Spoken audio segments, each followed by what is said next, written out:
Zvafumuka manje. Madhiri ese nematenda ari kugirebwana naWickno Chivayo zvafumuka. Nyika yese yakuzviziva. Vakomana panguva inoyi vakushaya kuti vonyarara papi. Kuda kuti all the deals avari kuita panguva inoyi ava exposed. Instead buda mashoko ari kuda panguva inoyi achifumurwa matenders ese ari kugirebwana naWickno Chivayo anyatsooneka kunzi these are fraudulent and anyatsooneka kunzi they are very very corrupt. Vari kuuya vachiisa mafigures ari very very corrupt. Vachitora mari dzavo pamusoro ipapo dobosubscribe like watomba bell icon. Timina pa hendo yari kufadza email anoposta aiwa evidence yamuri kuona iyi.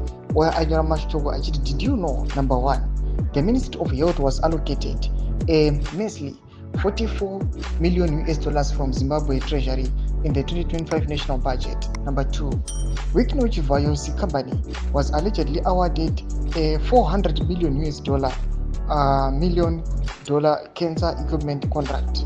Number 3, in terms of clause 3.49 of Wickno Chivayo's alleged contract, he was to be paid $52.5 million in advance before any performance or delivery. This advance payment already exceeds the national budget.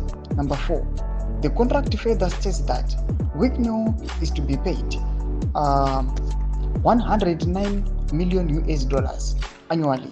His annual payment is more than double the entire budget of the Ministry of Health. It's a mess when you need new leaders. Mashoko anatoko panari kufadza email oya chiposta evidence amuri kuona idzine nawo ziri kuda mupindula zvinoratidza kuti aiwa this information ari achitaura information yechokwadi iri kutoonekwa kutonzi iri kutobuda mapepa nawo aiwa aritori credible vakaita sana pindula. Zvinokwanza vana Wickno Chivayo right now muchiona vachiita matenders nemacontracts multi-billion dollar.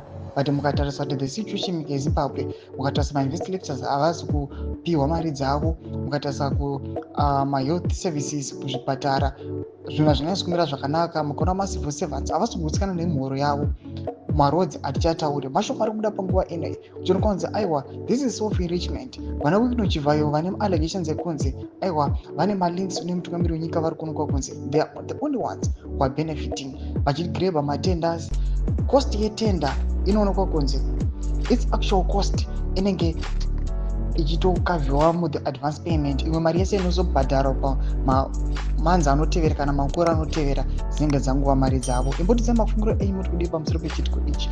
Wabvina kumasection medu nzwa mafungiro enyu, subscribe like chotomba bell icon.